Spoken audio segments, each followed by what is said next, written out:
The Netflix era rolls on in the WWE as we got the second installment of the flagship show for the WWE on the very popular streaming platform, and this one went well. I said to you guys on the preview show, like, this is going to be much more indicative, I think, of what this show is actually going to be. Last week was a lot of the just the pomp and circumstance and all of that. This week was this is what you are going to get. Let's refocus. Let's do everything like that. And so I thought the pacing, it was still a little bit weird. And they're still figuring everything out. Like, we went Chad Gable entrance, bit of a pause, cuts a promo, come back, we have another commercially thing, and then we go again, and it just... There was a lot of stop and start, and it was a little bit frustrating to see all that. So that was...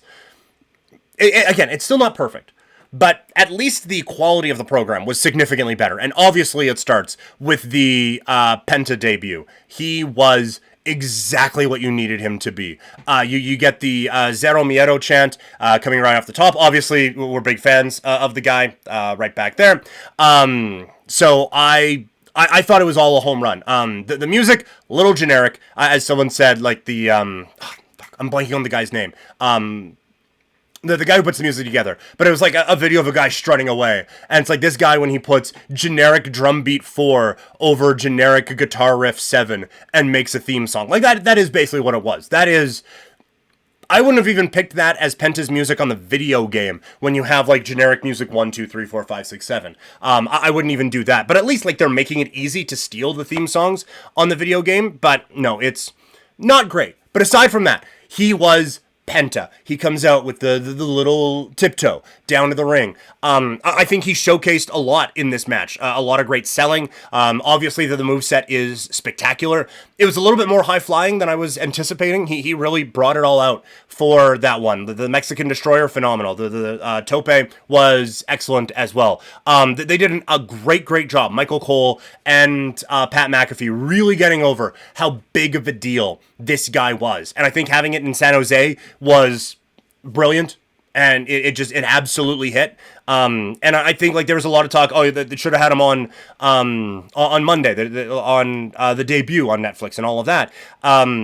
This one worked. It was in the perfect location with the perfect crowd. They got it. Like at the end when he does the zero and then just that, and the whole crowd yells "Miedo!" Like they were there for it and made this guy feel like a big deal and kind of makes it feel like this is someone that you need to pay money to go see. And then the promo after, don't know why that happened, but I don't speak Spanish. My wife does a little bit, but I thought it was perfect. He is someone, like just that is, when you want to show someone, hey, what's charisma? It's that. You are speaking a language that, like, a lot of people understand, but a lot of people don't. I didn't have a clue what he was saying. And I was captivated. I was enthralled. I was hanging on every word that I didn't know because he just has it. It is the whole presentation, right? It's the contact lenses. It's the mask with the makeup. Like, I put that mask on. I look like an idiot. But he's got the mask with the makeup and everything like that. And it's the delivery. It's the swagger. It's the everything. And it just gets people invested. And it just, every bit of what you wanted to see with that debut was an absolute home run. Deeds, you can probably tell how the lighting changes. I was looking up the tweet you were talking about. Here is what Chad Gable tweeted out 4 hours ago. I detest Penta, luchadors, and losing. But last night was a reminder as to why I fell in love with this beautiful artistic expression of physicality and the sport of professional wrestling when I was 5 years old and have been obsessed with it ever since. I felt so alive. Perfect. 10 out of 10. No notes. It kind of seemed like that, right? Like that seemed like it was a fun match to be in. That Gable was a perfect kind of base for Penta. And if they want to do more of those guys doing that kind of stuff, by all means, sign me up. But last night felt like the debut of a superstar in WWE.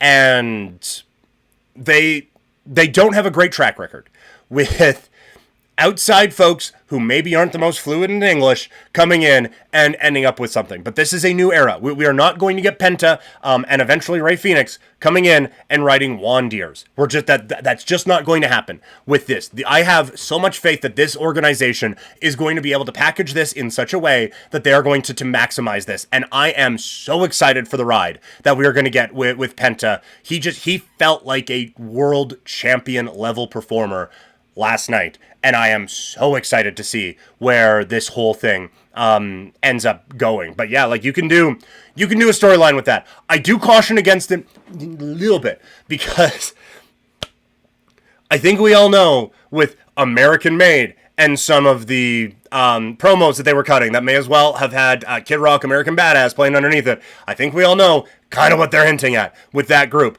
And to have him feud with a very Mexican performer can lead to a couple of things, you know? So I do worry about them dabbling in that gray area a little bit when Hulk Hogan still shows up on your TV program every now and then. But the in-ring product is going to be amazing. And I trust those performers and I trust the staff more than I did the previous regime and all that. But I think that this is the start of something really, really special. Overall, the one of the things I said was we need a direction for Saturday night's main event and we need a direction for the Royal Rumble. And I think they did that really well. They set up Saturday night's main event quite well. Sheamus, Braun Breaker, Jey Uso against Gunther, they set that up great, but not sacrificing from the Royal Rumble. They would do that a lot, right? When they would do, back when the 3-hour era started, we would get these mega shows right before a pay-per-view. And you would kind of understand it because if you're going to build up a big show and have a big audience, you then want to be able to tell your biggest audience, hey, by the way, we got this thing coming up and oh my God, it's only 6 days away. How awesome is that? How lucky are you that you've come back into the warm, welcoming arms of the World Wrestling Entertainment, and now we have our biggest show coming up a little bit before.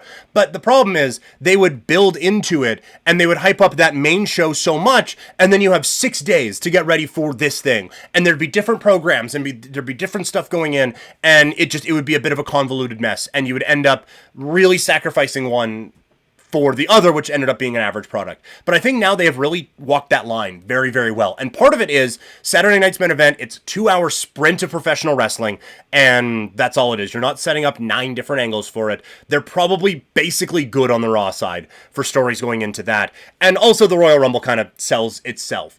But they have made the Royal Rumble feel like a mega deal, right? And there are so many different storylines that are coming together now in this Royal Rumble.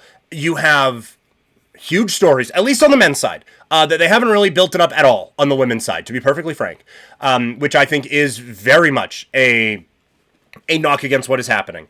But on the men's side, like Roman, Cena, Punk, Rollins, McIntyre, Uso, all these guys are going in with the main focus of winning the Royal Rumble, but also have these side quests going on.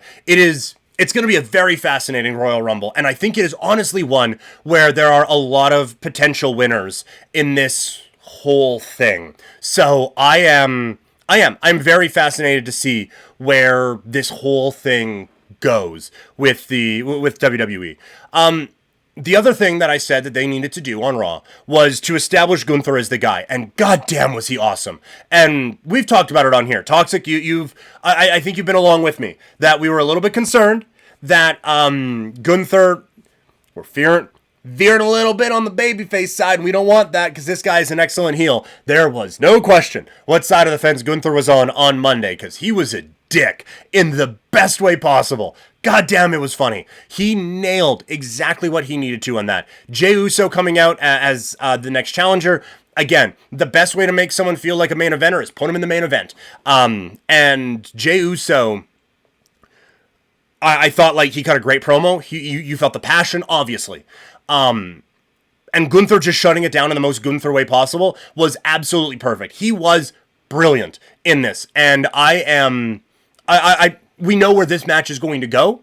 We know how this is all going to play out.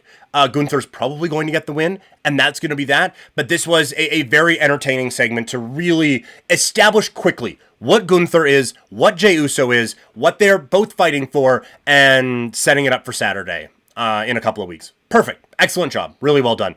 Rhea against Nia.